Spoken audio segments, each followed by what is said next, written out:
If you've got the money, honey, I've got the time, and we'll go honky tonkin' and we'll have a time. We'll hit all them night spots, we'll dance, drink beer and wine. If you've got the money, honey, I've got the time. Well, it ain't no use to tarry, let's start out tonight. We'll spread joy, oh boy, and we'll spread it right. We'll have more fun, baby, all the way down that line. You got that money, honey, I've got the time. You got the money, honey, I've got the time. We'll go honky tonkin' and we'll have a time. Bring along your Cadillac, we'll leave my old wreck behind. If you've got the money, honey, I've got the time.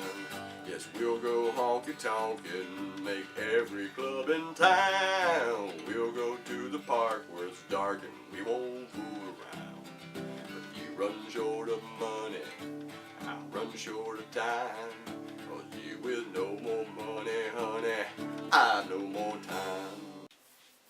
Lefty Frizzell was every bit, nickel for nickel, as popular as Hank Williams Sr. in his time.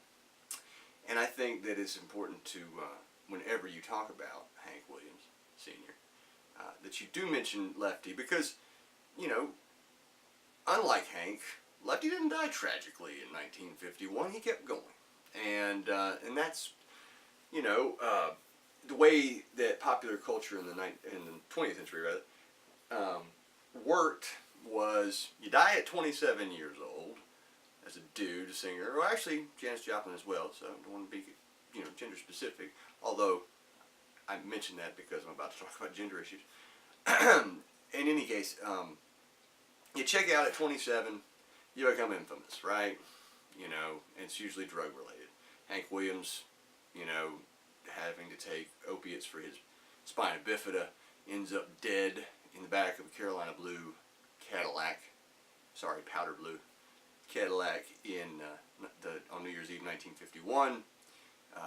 You know, on and on. Janis Joplin, of course I mentioned Jim Morrison, Jimi Hendrix, I guess Kurt Cobain wanted to join the club.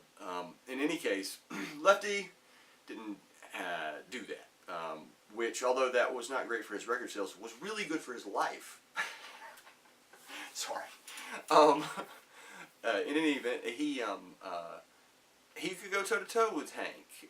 He didn't have Hank's gifts in some ways, but both men had a direct relationship back to what I started this particular series with, which is Jimmie Rodgers.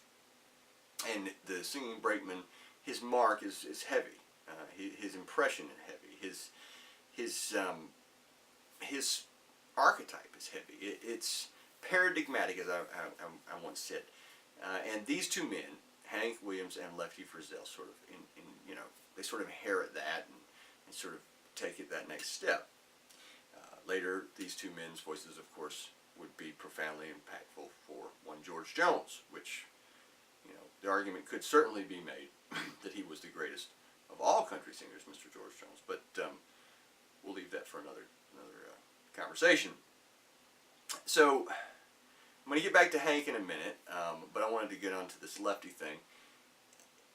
In our previous look at music history and stuff, we were talking about the Carter family and you know, gender issues within, you know, culture.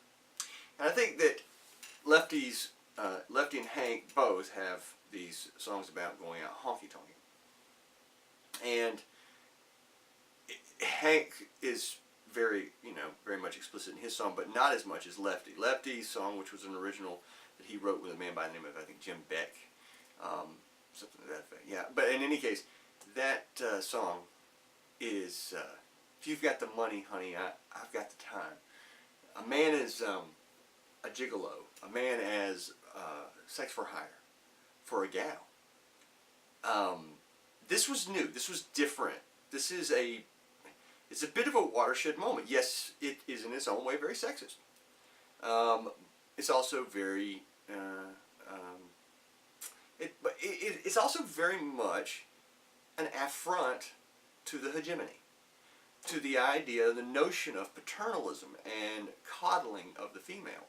Instead of coddling of the female, it's, hey, if you got some bread, girl, I'll go wherever you want to go. This was a sea change, a marked sea change, culturally, in terms of what someone would be saying in a song. And I think that that can't be undersold.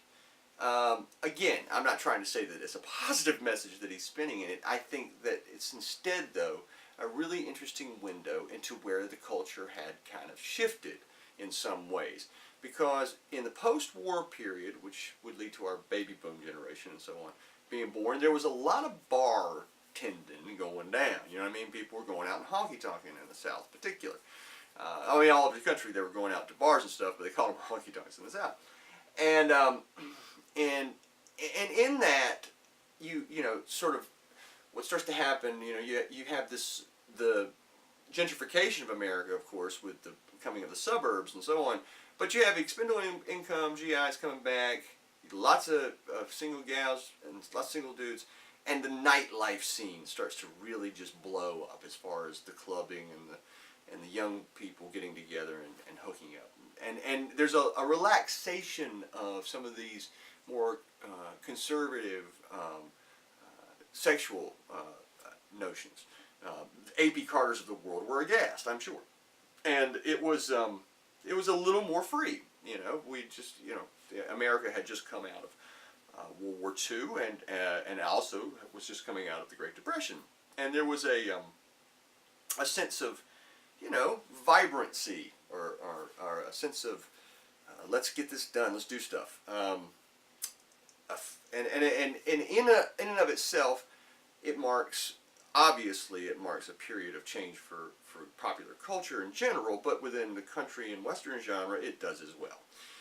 Because then you have honky-tonk angels, you have fistfights, you have broken hearts for girls who are very much independent of the paternalism of the previous generation.